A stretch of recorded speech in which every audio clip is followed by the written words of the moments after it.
Good afternoon, everyone, and thank you for joining us for today's event, Behind the Walls, a conversation on prison conditions in America.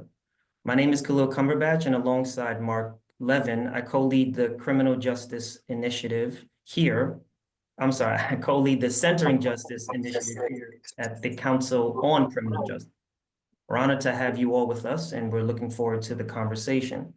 Before we begin, a quick housekeeping note. We will have Q&A towards the end of the hour, so please continue to drop your questions and comments in the chat throughout the discussion. A recording and a summary of today's event will be made available on the website, on CCJ's website afterward. The notion that prisons in the US are in dire need of attention is a concern that has been growing over the years. Faced with challenges that include understaffing, high turnover, deferred maintenance, and a lack of rehabilitative programming makes it hard, sometimes difficult, for correctional leaders to foster a truly rehabilitative environment. This can be seen at local, state, and federal levels. For example, one federal jail in Brooklyn, New York, had more than 150 vacancies despite a hiring surge that increased staffing by about 20%. Before that, the facility was operating at about 55% of full staffing, according to court filings. In the federal system, the Bureau of Prisons, facing a nearly $3 billion repair backlog, a 2023 report from the Department of Justice's Office of Inspector General found that all 123 of the BOP's institutions required maintenance, with a large and growing list of unfunded modernization and repairs needed. And 3 of the institutions were in such critical stages of despair that they are fully or partially closed. The inclusion of staff is crucial to this conversation, as prison conditions impact them just as much as the incarcerated population. Both populations report similar reactions and attitudes to the conditions they live and work in, and the mental and physical toll it takes on them.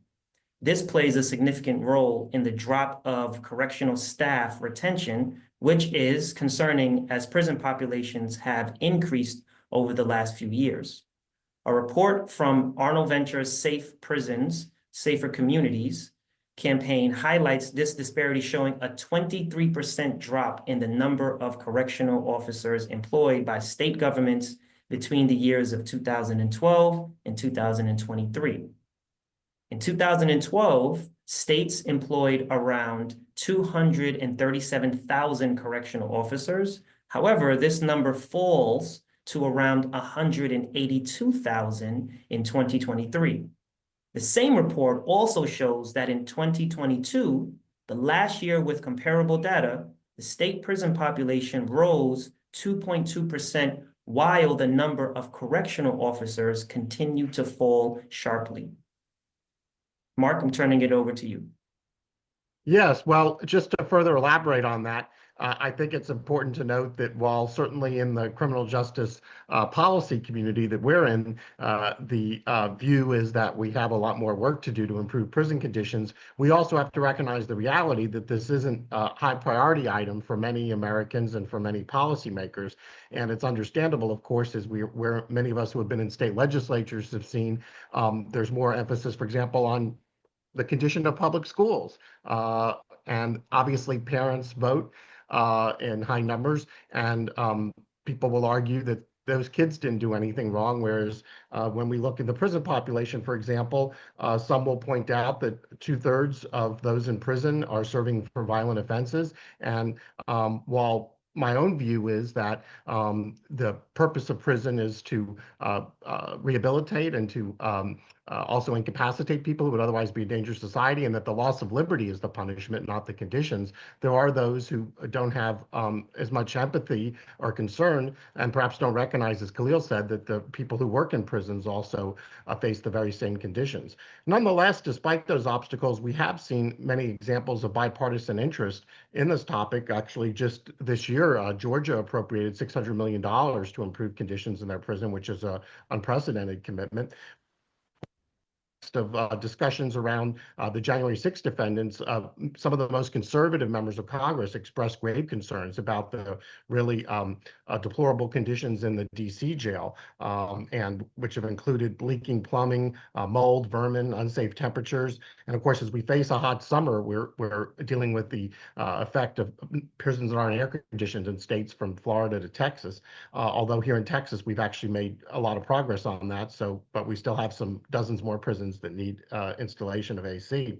But one of the issues with poor conditions is, in fact, it does lead to staff burnout. And in fact, the Department of Corrections in Washington, D.C. ended up spending $31 million in 2024 for D.C. jail. So that's just an example of costs and human costs, problems in our jails and prisons. So with that, I want to turn it back to Khalil to introduce our panelists who are going to explore these questions in greater detail. Yeah, thank you, Mark, for adding the additional framework. We're excited to have our panelists join us today. We have an esteemed panel, and we look forward to hearing their remarks and hearing the responses to our questions. So first, we have Jeff Brandis, founder and president of the Florida Policy Project. We have Rob Jeffries, director, Nebraska Department of Correctional Services. Lauren Johnson, justice director at dream.org. Andy Potter, founder and executive director at One Voice United. Folks, thank you so much for joining us, and I'll turn it back over to Mark for his first question. Thanks, Khalil. And I wanted to turn it first to Rob, because I know you've been on the forefront of addressing conditions in prisons, first in Illinois and now as head of corrections in Nebraska. And wanted to ask you, what's your assessment of where we are now and what the trend has been? Are we getting better or worse? And then what's the biggest challenge you're facing now regarding the prisons in Nebraska? Thank you, Mark, and thank you, everyone. Thank you for having me. This is a good conversation. So I want to start off by talking about the assessment of correction agencies across America. One of the things that we use as a tool to help us with this assessment is, some folks are familiar with the master plan, where the engineers come in and they do an assessment from top to bottom of your agency and everything. And it gives it a score as to the longevity as it relates to programming, space, HVAC, conditioning, conditions of confinement, roofing, and all that stuff. And a lot of states are using that as a guiding tool to help them to assess whether to continue to pour money into a particular facility or agency, or do they scrap that particular facility and go on to building new. One of the things I was able to accomplish in Illinois was to be able to facilitate a master plan for there. And as everyone knows, that, some of these facilities, think about our prison system in totality. It's, 150 years old, close to 200 years in this whole criminal justice continuum. And some of those facilities are built 150 years old. And I faced that in Illinois. And now that and the master plan was very beneficial into identifying about several facilities in Illinois that need to be replaced. And I think they are working on some appropriations to get the money funded for those replacement facilities in Illinois. Speed forward to where I'm at in Nebraska, master plan was already in place. We already done an assessment. We did a couple studies.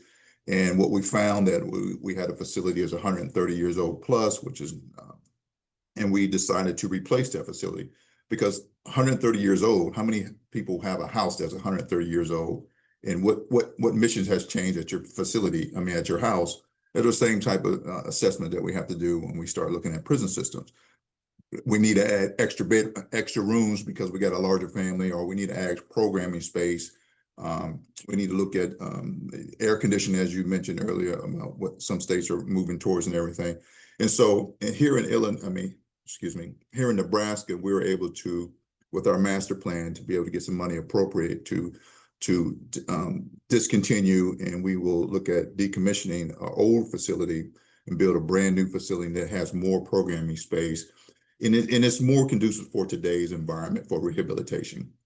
Better lighting, better conditions, better aesthetics, more programming space, more the ability to add more technology, because this is what today requires us to do, not only just for the population, but for the workforce as well, too. We need to have modern technology, better lighting, better aesthetics and everything for people and their mental health as well. So that's the direction we're going. And so to say in totality, if we're getting better or worse, I think it's an assessment by each state that needs to be able to decide, what is your master plan calling for? What are the conditions of confinement? What do you need to pay attention to? And how do you need to increase the outcome or the return on investment? If we are here to rehabilitate folks, we need to have that environment to be able to meet those needs. So aging is a problem, will continue to be a problem until we're able to allocate the right resources to be able to facilitate some better programming space. And do you think that having a better facility will favorably impact the staffing challenge? That kind of capable, high-performing staff you're looking for will be more likely to be recruited and retained in a better environment? Absolutely. I mean, when we think about, why people, like a job or anything in corporate America and everything, it's because of the environment. It's because of, your supervisor, your teammates and what have you. So if you got a good environment and you have the ability to thrive in a particular environment that also is, also fulfilling your needs as well too. Like we need to have good training space for them too. We need to be able to bring technology that the modern world has into these correctional facilities for our staff so we don't want everybody using pencil and paper to continue to do count when we can have technology. I mean, think about, current workforce right now in the real world and everything. They have modern technology to help them augment or help them facilitate their workload throughout the day. We need those same type of technologies inside prisons as well too, for staff retention. Yeah, Lauren, let me turn to you and see if what your perspective is on this in terms of what you think we need to address the top priorities as far as prison conditions, and particularly, including through your experience, the role of prison staff. Yeah. So, I mean, I'm still in contact so frequently with people currently inside the system, both working and living there. And staffing and conditions have a huge, I mean, I can't overstate the impact of those two things on the lives of the people who live there and the lives of the people who work there. I think when I think about how massive the issue of prison conditions and how overwhelming the understaffing shortage is right now, I mean, I feel like we've got a solution at our fingertips. We've got this system that is not designed to hold people accountable, and when it's not able to meet the rules and requirements that we have set forth for them to be operated under, there's not really a mechanism for us to do it. Like it's very rarely that we hold the system accountable. It takes a really egregious amount of violations for us to hold a Department of Corrections accountable or to get something done. And at the same time, there's a lot of, it's an enormous undertaking to keep this system running just at bare minimum, not even running well. It's just a huge undertaking to keep the system running at the bare minimum. At the same time, in most states, we have a good significant portion of the population that is eligible for parole currently and continues to be denied based on static factors, things that can't be changed, that are, based on their crime and based on what the judge has decided the term of their confinement should be, they're eligible for parole that we could safely release, because we're not going to be able to address the staffing shortage. We're not going to be able to hire our way out of the staffing shortage under the current conditions of the system and with the massive size that it is. So if we really wanted to start addressing both of these things, I think we have to shrink the system, and we have to work towards making it small enough so that we can address these conditions. And so that, and if we shrink the system enough, we can adjust fairly immediately. And we saw it with COVID. When COVID hit and the system self-adjusted because of all of the constraints of COVID, that is still possible. We have the ability to do that now. And I'm a little dismayed that it's not part of the conversation more frequently about how we can address these things. Yes, well, in fact, one of our CCJ members, Keith Humphreys, in an article in The Atlantic last week, suggested just by virtue of the aging of our society, not to mention any policy steps we take, we should be able to safely reduce incarceration going forward. Andy, I want to turn it over to you to just talk based on your experience of working inside a prison and now your leadership in an organization that's really leveraging current and former staff to be part of this effort, what you see as the top priorities, particularly as it relates to what's going to enable us to recruit and retain the people needed to not only run prisons safely, but to actually carry out programs so we're not on lockdown and we can't deliver these programs that look really good on paper.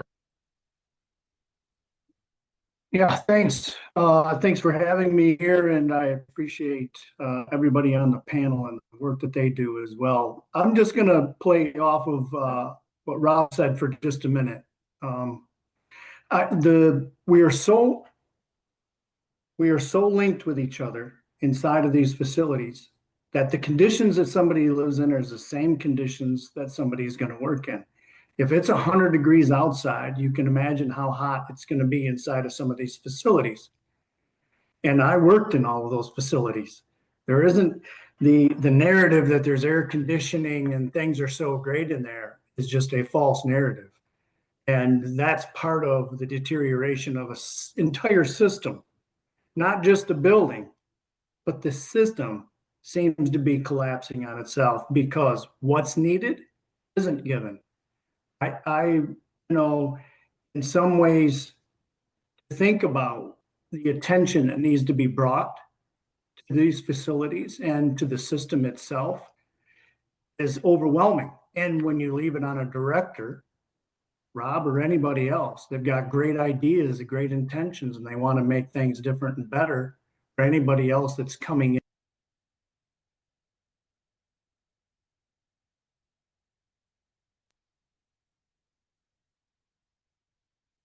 I think we have you back now. Oops, I got cut off. You could have just told me to shut up. You didn't need to cut me off, Mark.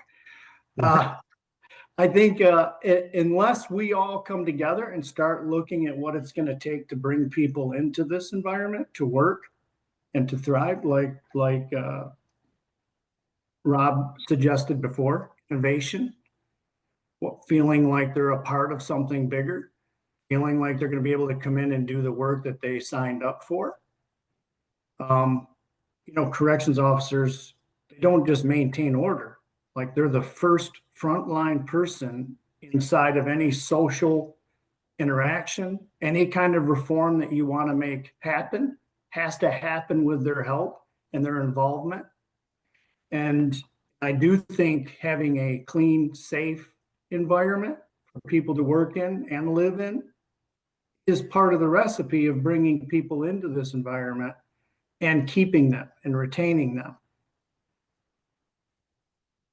Well, I couldn't agree more. I mean, when I went to Norway, there's 5 or 10 times as many people wanting to get into the academy to be correctional officers than there are positions. So that speaks to the effect of obviously the way their prisons are operated appeals to people to want to work there. Khalil, I'll kick it back to you and to send it over to Senator Brandes. Yeah, thank you, Jeff. So air conditioning is obviously a often discussed issue, and when it comes to improving prison and jail conditions. However, we've seen very little legislative action or policy change. You obviously have written about the inaction in your home state of Florida and about a recent bill in Texas requiring all prisons to install them air conditionings. But it's likely to fail for a third straight year. So why do you think legislators, policymakers are so reluctant to take up this issue? And how can elected officials on both sides of the aisle come together on this issue? And then, of course, if there's anything that any of the other panelists have said that you want to respond to, please feel free. Yeah, I think legislators are really ill-designed, and legislatures as a whole are really ill-designed to take on the challenges of the prison system. If you look at Florida, for example, the Florida legislature probably spent less than 5 hours between the House and Senate in total during this legislative session discussing prisons and prison conditions. Most legislators will never, in their entire tenure in the legislature, visit a prison. And what you don't see, you don't react to. And so I think, one of the things I've called for in the past is that Florida needs to create a commission that does a deep dive into prisons.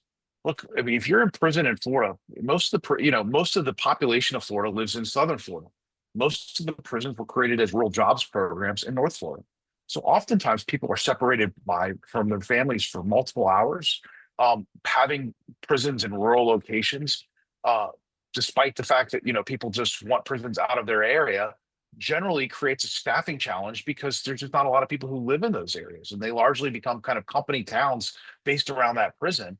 And so when you have conversations about reducing or right sizing the state's prison footprint, it becomes a really political conversation about destroying potentially the economic engine of those towns.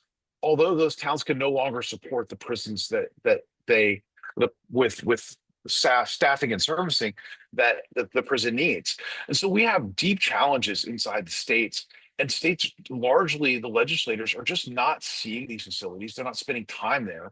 And so they don't recognize the challenge. Air conditioning is just one issue, right? 75% of Florida's prisons are not air conditioned. But our bigger issue is frankly just staffing, as previously discussed. Listen, 40% of our corrections officers will quit within their first 12 months, 60% within 2 months. And so we have major challenges with staffing, major challenges with facilities. But these, again, as you're hearing, these are not localized to Florida. These are really nationwide challenges. And what I think is lacking throughout the country, and what I think there really needs to be some advocacy and effort on, is what are best practices in the prison system? What are the best practices as it relates to location? Like, we know there's a lot of evidence that suggests having prisons closer to where families live and having inmates closer to where families live creates more of that interaction between those families, and their visitation's easier. Well, that's has a huge positive impact versus being 8 or 9 hours away and only getting to see somebody twice a year. So those types of things help. Being closer to a job base where they can get training helps. Being closer to civilization where they can get types of drug treatment services that they need, and other types of job skill services are incredibly important. So, like in all real estate, location matters. And so we have to have that conversation as well. But frankly, one of the biggest challenges, again, we're seeing is just a lack of legislative involvement, education, and frankly, boots on the ground in the prison system. Mhm. Yeah, no, Senator Brandis, you're right. I think proximity to any issue is critically important to have a much more nuanced understanding of it. Thank you for those comments. Director Jeffries, I saw that you had your hand up.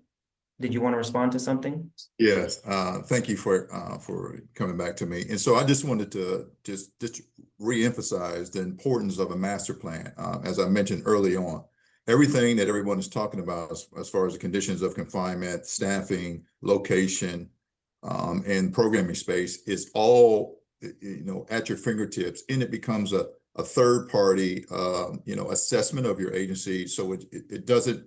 It's not, colored by, just administration or the advocate community or the legislators and everything. This is a nonpartisan contract that you can have done for your agency, and it outlines, what is the longevity of your facilities? What are the potential return of investment from programming people in your facility, and where's the location? What are the job markets like in your vocation? So that's a great tool that is at our fingertips that we can all utilize. I mean, everybody can utilize a master plan to be able to an assessment of our current structure and to where to rebuild if that becomes a solution. Yeah, I wanted to also ask if any of you might be familiar. Prison Fellowship has actually done an assessment to assess the culture within a prison too, which is obviously a little harder to do than, how old is it, or what are the capital requirements, the staffing ratios, some of the more easily quantifiable elements. But I think that, it's really, I toured a prison in North Dakota, Prison Fellowship Academy. The way in which the people that were incarcerated interacted with the staff in such a positive way. They do positive behavior reports on each other, actually, to complement each other, and it could result in, a pizza party or something for that part of the prison. So it's a really neat system. And then, of course, when I was in Germany, I saw the fact that there was a counselor, a young session with 8 or 10 individuals in prison, and there's no second person, there's no protection. I asked her, aren't you worried about something could happen to you? Made any move at me. The other 9 would, jump in my defense, and it's kind of like no one wants to be in prison, but there's with the kind of the procedural justice aspect, they feel like they're being treated fairly, and it kind of builds a camaraderie with the staff. And so that's kind of what I think about in culture. And I'm wondering, Rob, how would you assess the culture and kind of where you're trying to go with the culture in prisons in Nebraska and for that matter across the country?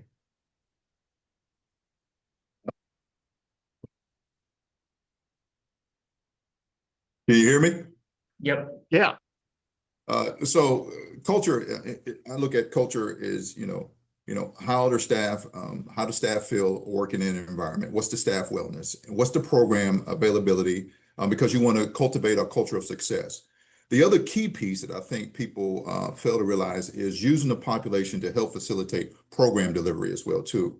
Because when you have that whole wraparound, your staff's involved, your population involved, then you have a culture where everybody's trying to be successful moving forward. And I think we've been able to do the peer facilitation here with the launch of our 5 key and our Transform Nebraska initiatives and everything. And so it has drastically reduced the nefarious behavior of the population because now everyone's involved with everyone else's success. I can't tell you what a great turnaround that it has been for this agency here. Not to mention the ability to augment programming with the tablet program delivery as well too. Those type of things to really get into the mission. I mean, think about the mission of correction. It's a difficult mission as it is. I mean, we're charged with rehabilitating folks, keeping the community safe, and oh, by the way, prepare people to be better going out than what they came in. And that's a challenge that we've all accepted in this in these roles and what have you. But the effort does not fall on faint hearts because it's a difficult mission. And so what we have to do is keep that mission in the forefront and make sure that the population understands what the expectation is and make sure the staff know what the expectation is. This is our mission, to rehabilitate folks, to get them better, to be re-enter back into society. And the one thing that I like to always leave on is rehabilitation and corrections, whatever we want to call it in different states, it's just not the responsibility of the agency. It's the responsibility of the state. So therein lies where you need to have the community involved with it as well too, making sure that you have those direct links with the community providers and everything. So they're part of the mission as well too. Yeah, Director Jeffries, I can speak firsthand about what it is you're talking about. During my incarceration, one of the a number of the programs that were the most critical for my transformation during my incarceration were programs that were facilitated and designed by men who were incarcerated for men who were incarcerated. So I can absolutely speak to the value of that. Before we pivot to the next kind of round of questions, just a few points. Please keep the questions coming into the chat. We see a number of them already. We will try to get to as many as we can. We're looking to get to the Q&A section, hopefully in about 20 minutes to the hour. And so please keep them coming. Thank you for those who have submitted one already. Second point is that Senator Brandis's article is in the webinar chat for those who want to read it after the webinar has concluded. And then the third thing is that with this round of question, this is really open. These questions are going to be posed to all of the panelists. So please keep that in mind as you think about your answer, just leaving room for your fellow panelists. So we talked a lot about the kind of role of the legislative and would like to just pose a broader question, like what is the role of independent oversight in this conversation? And obviously we've seen some recently enhanced legislation, and we've seen some recently enacted legislation, particularly at the federal level and in Maryland and in Virginia. But I'm curious to hear, like, from a broader perspective from the panelists, what is the role of independent oversight in this? Well, I think independent oversight is incredibly important. The legislature in Florida has the ability to, and this is one of the better laws that we have in the state, to take their ID card and show up at a prison day or night, anytime, and get a tour at that second by whoever's senior on staff. And so something I regularly exercise. Most legislators don't, but I regularly exercise when I was in the legislature. I can tell you how powerful it is to show up unannounced at a facility and tour that facility.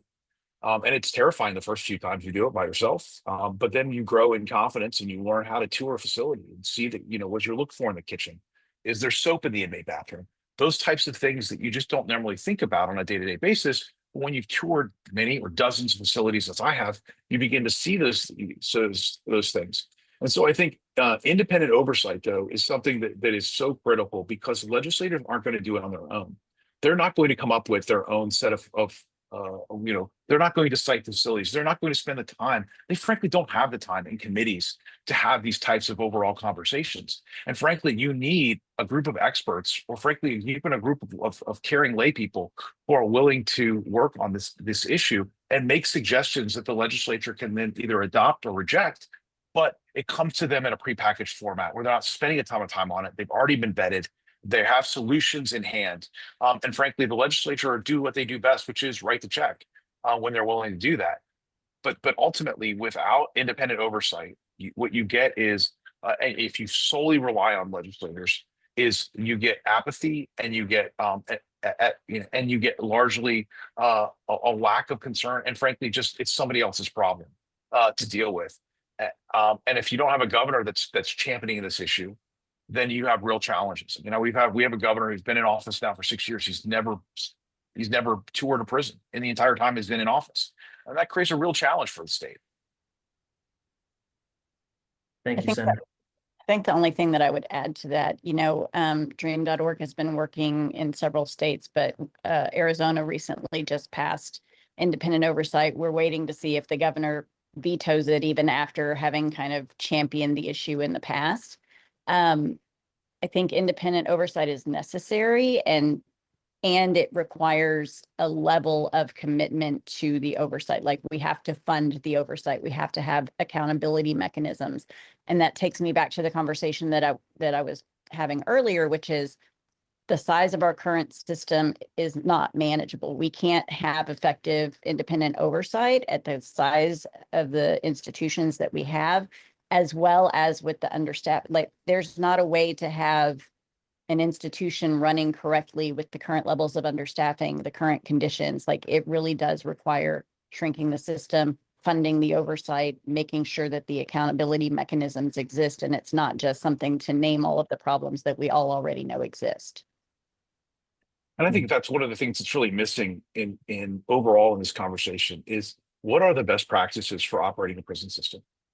What are the, you have different organizations putting out different ideas, but is there an organization that can put together the good housekeeping seal of approval, if you will, for the prison system? How can we help facilitate that conversation? What are the services that need to provide? What is the kind of, yes, you have the critical minimum staffing ratios and everything else like that, but what is appropriate? What are these? What kind of education opportunities provide the best outcomes? I think everything's got to be outcome based, but we need to build a best practice rubric to kind of get to the best outcomes that we want. Yeah. Andy, I saw you have your hand up. Yeah, I just wanted to reiterate, like Rob has been talking about the program that he's running, and the program that it's kind of a go-to kind of program that kind of lays out a lot of the answers to some of the questions we've been talking about. But also say two points, one to Lauren's and one to Jeff's as well. I think having an oversight committee is useful if it has all the stakeholders, if it has someone from all the stakeholders involved. And that takes people who do know the system and to understand the narrative that surrounds the system and how to look past that. But I also think it's super important for these elected officials to go inside of these facilities and really see firsthand what's going on for themselves. I know it's really difficult and they don't have time, and some of it isn't even in their own constituency area, but it's super important if they're going to make decisions on something this big, this political, this expensive, and it has human life at the very center of it. And so I just think that's an important point to make. And I agree, Lauren, we do incarcerate way too many people, and that does need to be reduced safely and effectively. And those programs are critical to how somebody leaves that prison and goes into that community and has a chance of being successful.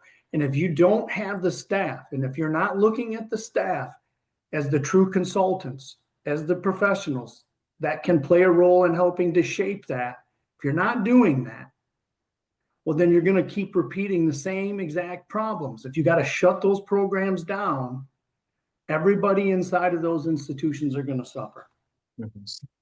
Thank you. Director Jeffries, I see your hand up. We're going to take that comment on the last point that we were just talking about. Then we're going to shift into talking a little bit more about the programming. So please, Director. I was just going to speak a little bit to the oversight. I've had experience in having independent oversight in 3 states now. And, you know, I've worked with them because we want the same thing. We just got different missions to accomplish those goals and everything. And that's, you know, keeping a facility or agency safe and making sure people are getting adequate programming and making sure they're going out to stay out. I worked in Ohio system to where I had a inspector office that was also worked in the great state of Illinois. I don't want to give no shameless plug outs, but John Howard Association was my oversight there, and here in Nebraska, we have been working hand in hand. But I would also add this tool as a result of that good relationship is in each of my states, I've been able to create my own chief inspector role that did the work of an outside independent person because I wanted to know the problems first, right? And so I have a person that reports directly to me. It's a chief inspector. I created one here. I had one in Illinois, and there was one in Ohio as well too, because I wanted to know what was the issues and more importantly, what are solutions before they become something catastrophic. And it's important to use data, the grievance system and what have you, to be able to know where there's smoke, there's fire, so we can address those concerns and any policy changes that we need to do first with boots on the ground and with the folks that we have working inside. So yeah, it works hand in hand for me. I can speak for my past experience. Thank you, Director. Next question. So research projects like the Missouri Prison Transformation Project and the Scandinavian Prison Project are tackling many of the challenges of living and working in prisons. And so do we need more projects like this that really help to kind of transform some of the culture for not only the incarcerated population, but for people who work there as well? But they also kind of center the humanity of both parties, 2 of the most vested parties in the successful outcome of someone's incarceration. So do we need more projects like this in prisons? And if so, how do we get more funding in order to be able to do it? I would say, yeah, look, anytime you have a successful project, I think it's important to grow on that and learn from that. And when it comes to funding, look, I think a lack of unified advocacy is part of our problem. Like we have a lot of different professions inside of these systems, and we have a whole lot of people who are incarcerated with their families being affected as well. And if we just keep taking our corners in this and trying to move money here or there, instead of collectively coming together and saying these programs are important for the investment in those human lives, those who work there and those who are going home, and the community, if we don't look at it as an investment like that, and we just start and we keep looking at it as short-term fixes, and whatever the problem is if you just replace the director or you just replace policymakers, it's going to go away. And that's not the case. Those are some of the most people that know the most about the system, and you're going to replace them with somebody else that's going to keep it unstable. I just think for me, it's a lack of unified advocacy. But if we could get that, I think we could push for more funding in the right places. I mean, I think that our priorities are a little askew. I think we've shown as a nation that we have no problem throwing just endless amounts of money at this system, but just using Band-Aids to patch up bullet wounds. Like if we were to refocus our attention and make a decision about prisons being something that is focused on rehabilitation and incapacitation, as Mark mentioned earlier, then we would come up with different ways of running those facilities that would be more akin to these kinds of projects, because we know that the outcomes for those projects get us closer to where we want to be with the money that we're investing. And it is an investment, like Andy said, right? Like the money that we're pouring into the system, billions of dollars every year, is an investment. It's just a matter of what is it that we want to invest that money in. And I think currently it's a really bad investment. And if you had stocks in something like this, I mean, third-party prison companies aside, like if the prison system as a whole were an investment, you'd be withdrawing. Thank you. So next question. Oh, I'm sorry. Does someone have something to add? Well, yeah, I mean, you can say, I guess, to some degree, prisons grow to the extent they fail, because of course, when more people come back, if they recidivate, then you need more prisons. But I do think I mean, a couple of concepts that are really interesting to me are the role of incentives and autonomy for people behind bars. And obviously, something like earned time, and I'm kind of curious, Rob, what your experience is with that, but where people in prison see kind of a light at the end of the tunnel and see a connection between how they behave every day and what happens to them. And, one of the interesting things that I found was, again, when I was in Germany, I saw people in prison cooking their own meals and kind of going to a job to build bumpers themselves. And it was up to them to go. They weren't escorted. And if they go, they got 10 euros a day. If they didn't, they didn't. And, I had an experience with the prison entrepreneurship program here in Texas, and they take guys out to eat the first night for dinner, and one of the guys just kept looking at the menu because he hadn't had to make a decision in years. So I'm just curious what, if any of you might want to comment kind of on the role of incentives and kind of autonomy and kind of being able to graduate yourself up to making more decisions based on your performance while you're in prison. Mark, if I would just throw another shameless plug out there, I think you're doing a lot of touring over there in Germany. We got some good things that's going over here in the United States as well too. So if you want to get up to Massachusetts and see Randy Liberty up there, he's doing some phenomenal stuff up there with rehabilitation up there. So there's some good work being done here in the United States as it relates to incentivizing the population. And so I mean, you hit on it. Earn credit, workforce development. I mean, being able to, at the end of 18 months, at the end of your sentencing, what have you, to be able to transition to a transition center, to be able to be gainfully employed prior to release, is awesome. And it's an opportunity that we present here in the state of Nebraska, to be awarded sentence credits to get out early, 90 days early, up to 6 months early, which is something that we were able to get legislation, work with legislative body in Illinois to be able to reduce the population by 20% during the tail end of COVID. So yeah, those incentives are on the back end. But I also would like to bring about we talk about recidivism as a way of measuring the success of a facility or a person, what have you. And we always look at it in a pessimistic way, like as if 27% recidivism rate is it's a low mark. But if you think about the success rate, 73% are going out and staying out and being gainfully employed and living their lives and everything. So sometimes we got to flip the narrative and show that there is success story by going through this rehabilitation process that we have been in part of in the last 20-25 years and everything. So we just got to, and then the other piece is, where are they returning to? Let's not discount the cause and effect of the social determinants of health. Prison is usually the symptom of where the community, where folks come from the community and they return to the same community. So we look at the recidivism rate, we got to look at the whole totality. And that's what I say, rehabilitation in the prison system is just not the responsibility of the agency. It's the responsibility of the state. So everybody has to be involved in this transformation. Thank you, Director.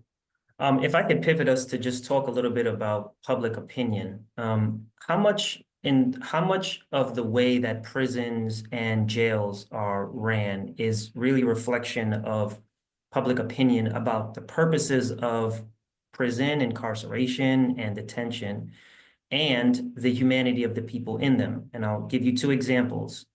One is that there was an increased amount of attention paid to the DC jail conditions, in particular because of the January 6th defendants being housed there. Also, President Trump has hinted of the possibility of sending U.S. citizens who have committed particular crimes to El Salvadorian prisons. And while many scholars deem that to be unconstitutional, it has garnered a number of supporters from various different political perspectives. And the current administration officials have welcomed the idea. So I'm just curious to kind of hear how you think the public perception and public opinion of what the purpose of prisons and jails for, and how do we weave into that by, and also acknowledging the humanity of the people in them. I don't think you hear much on either side. I mean, it's a little bit like Fight Club. Nobody wants to talk about it. It's, you know, most people have no context for prisons, and one of the reasons you heard the DCP, the kind of fervor come up when people were getting incarcerated in DC prisons was these were people who were never justice involved before, and they're calling their families and they're telling their families what's going on. Their families are shocked and amazed to hear what they're hearing because they had no justice involved experience. And I think this is, you know, the challenge that you see throughout the state is, you know, most of your kind of voter class generally has, you know, may have not at all ever been justice involved, and so has no context for the conversation. Most people just want people to go away, and they want them to come back fixed, right? They don't care what happens in the middle. They aren't thinking about that piece. They aren't thinking about the conditions. They aren't thinking about the elderly that are also incarcerated. They aren't thinking about all of these other kind of things. They're thinking they're going away and they're going to come back. That's I think the challenge that you see, and most legislators, you know, especially in a term limited state like Florida, have no context for the overall conversation. Most people think, oh, Florida has parole. Florida hasn't had parole since 1983. So they have, you know, they I think part of what we have to do is educate. You know, they have to see the facilities, and we've talked about kind of the challenges of the broader overall prison population. We haven't talked about kind of some of the challenges of some of these subgroups like elderly. I mean, you know, Florida has about 25,000 inmates over 50 years old. That's not an insignificant population. We probably have more inmates that are elderly than some states. I mean, like states like Arizona have a total prison population.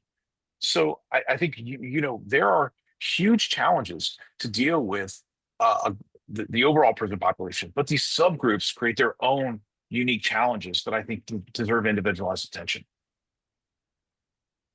I would just add one little thing to that, which is, you know, there are a lot of challenges, but I think specifically thinking about moments like January 6th and kind of the when populations of the public become aware of conditions, like all of those moments in time create opportunities for us to do the work that needs to be done to create a system that actually does work to rehabilitate people, that you know, gets us closer to the nation that we can be. Thank you, Lauren. So we're gonna start trying to answer some of the Q&A questions. Thank you to everyone who has been submitting them. Of course, an hour is never enough to have these very complex conversations. So we would try to get to as many as we can, as quickly as we can.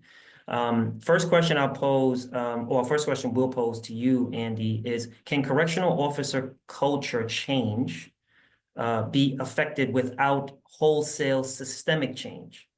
And is the only way to retain staff is to increase the pay and benefits? And we'll limit this question to just Andy, and we'll move to another one that's for everyone. Yeah, let me answer it in reverse order a little bit, if you don't mind. No, throwing money at it is not going to keep people working. It may bring some people in, and you should incentivize them for sure. And you should hold true to that incentivization. You shouldn't go back and if you're bringing people in and you're promising them something, you shouldn't take it away from them. But we talked about this a little bit before. If you can create a mission-driven and respectful culture, and if you bring them in as part of the solution instead of viewing them as part of the problem all the time, they can be a resource, not just a roadblock. I understand people have feelings about unions and things, but if everybody can cross their lines of differences and bring them in as a resource and have them help shape what that looks like. I'll just give you an example. If someone brought me a policy when I was working in a prison, and if I felt like it was unsafe, I'll just tell you, I had tons of respect, a lot of street credibility from everybody. And I could rip that policy right up, and none of my fellow officers are going to follow that policy if I tell them not to do it. So there has to be a legacy change as well. But I've written a lot of policy and I've helped shape a lot of policy, shoulder to shoulder with my director. And you know what? Those policies are still in place. People are still following them because there's a legacy left behind of what we believe and perceive as being architects ourselves in some of that policy change. So I just want to leave that there. Then, yeah, you have to create an environment where people are invested in, their wellness is invested in. We have those subgroups that we were talking about earlier. We've got a lot of mental health issues. People living inside of those facilities and working inside of those facilities that we can't really manage in a lot of ways. We're not equipped to, we're not trained to. So the 21st century training you're going to offer somebody to come into this profession and to really feel like when they go home and come to work, like they have a piece of success when somebody goes home and they're successful and they're proud to say it, not written up because they've coached somebody or mentored somebody on how to go to school when they get out or how to be successful. If I did that right now, I'd be fired because it's over familiarization. So that culture from the top, that paramilitary structure, that also has to be thought about differently and reshaped. Of course, there has to be security. Of course, we have to think about those things. But you're not allowing people to come into this and feel successful like they're a part of reshaping something this big at this point. So Yeah. I'll stop there. Thank you, Andy. This question is for all. And so we've heard Director Jeffries mention a few times and reference the master plan in which he's worked on in at least 2 states. Extrapolating that a little bit broader, is there somewhat of an existing template that correctional leaders can take that will allow them to run a safe, thriving, rehabilitative, rich prison? And if so, what are some of the key points that you would say is necessary in order to achieve that in a facility?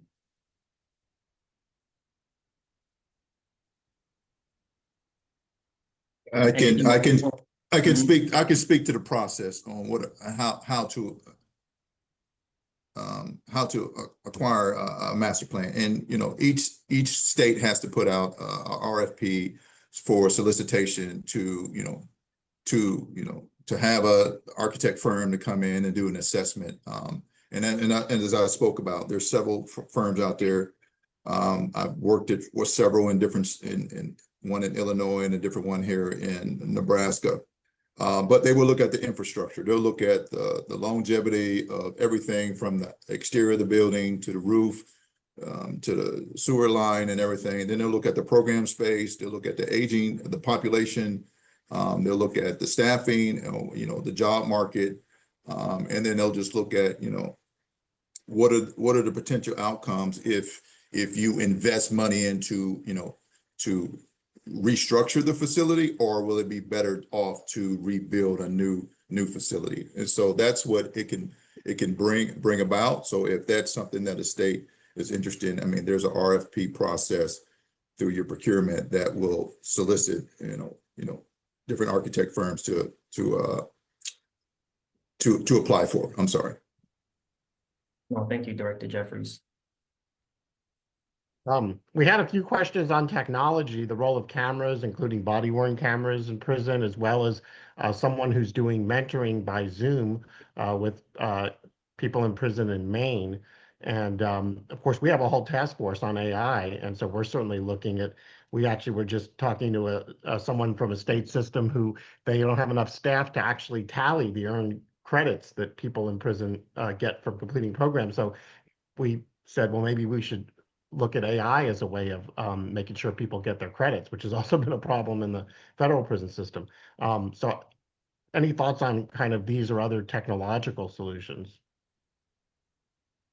I personally don't think we should be afraid of it, but I do believe we should govern it. I don't think it should be always exclusive to third party. I think we should be, we should really take control over what we're going to be using inside of these systems to make sure that they're secure and to make sure that they're not biased in many ways.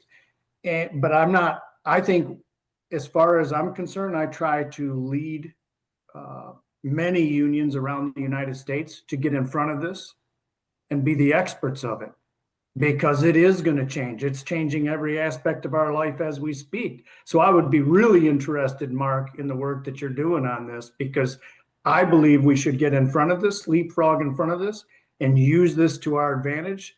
It can create so many safer spaces inside of a prison if we utilize it correctly and if we govern it correctly so that it can't be used in other ways outside of the state or the federal government. Yeah, I agree, Mark. I think we're just tapping the surface of what virtual education can provide in the prison system. You know, when you're in a system like Florida's, and a third or more of your inmates don't read at the fourth grade level, you really have to come back to the basics. Florida has Florida Virtual School. It was an issue I worked on for years to get Florida Virtual School to create a prison, a kind of a portion of the Florida Virtual School that operated inside the correction facilities. We were successful at doing that in the juvenile justice facilities, but not to the broader corrections facilities. And the simple truth is, there's a 1% of your inmates, as there is everywhere else. You have college educated inmates that could absolutely be educators as part of the Florida Virtual School system, and could provide incentives to get them to engage in that system. And to me, the combination of virtual education and using the talent that you have in the facilities to be educators is something that all too often prisons fail, and the system kind of fails to recognize the simple resources that are in front of them today. Mark, Thank you, can I Paul. also just add one last little thing to this? I'm sorry, Andy, and then, I'm sorry, after your comments, then we'll pose one final question and then we'll kind of exit out. We have I'll about just 10 hold. minutes. We can spend the time on them. All right, thank you, Andy. Thank you all. We want to wrap, at 1 p.m. Eastern. And in light of the time crunch that we have, I want to pose this as the final question. So if you can find a way to potentially weave in your final remarks in about 1 minute or so each. No pressure. What do you say to someone who says, all of this sounds great, guys? Andy, Jeff, Lauren, Rob, all of this sounds great, but I don't want my taxpayer dollars to fund education or improvement of living conditions programming for someone who has harmed another person. Someone has a violent felony conviction. I'm speaking up on behalf of the victims and the public interest, and I don't want my taxpayer dollars to go towards that. How do you address that as someone who may not necessarily disagree with that point, but you are running a system that actually requires taxpayer dollars? So let's start with Rob, and then we can kind of work from there. And again, if there's any way you can weave in any final comments. I truly believe in redemption, right? And 90% of the folks who are incarcerated are returning back to the community. How do we want them folks to return back to the community? Do we want them returned back better than what they came in, or do we just want to return them back after they've been warehoused for their period of time?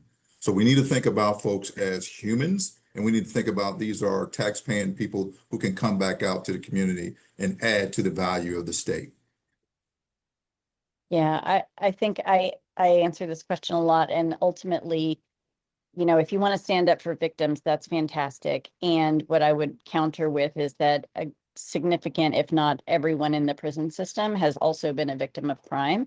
And so if that's the thing that we want to be compassionate about, then we have to be ready to be compassionate with everyone. But again, kind of back to Rob's point, like, these folks are coming home, and when you poll victims of crime, what they want is for people to not commit more harm. And so we have to invest the resources to create the circumstances where people come back and don't create more harm. Jeff, Andy?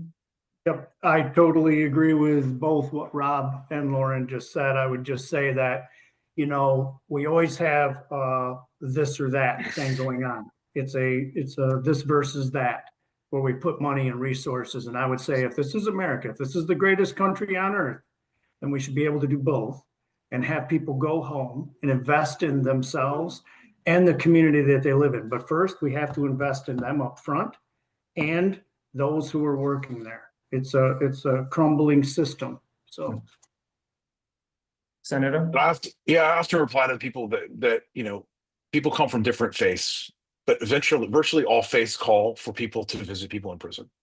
They call on us to remember their suffering. They call on us to remember them as if we were there with them. And I think it's so important that we bring this back around to the core beliefs that we all share, regardless of our faith, to recognize that people are suffering. And many of these people have had terrible childhoods. They've grown up in terrible situations. And they're largely, their actions are a product of their environment. And so I think it's important on us to impress on people that we are called by our faith, that we are called by our humanity, and that ultimately it's frankly the government's responsibility to take care of those people that only the government can take care of. And when they're incarcerated, the only people that are going to really take care of them is the government. And so we have that responsibility socially, morally, and religiously. Thank you, Jeff, Andy, Lauren, Rob, for your expertise, your insight, and your opinions today. Thank you to the incomparable Mark Levin for being my colleague in this journey. And thank you to the CCJ team for making this a successful webinar. Thank you to the attendees, and we look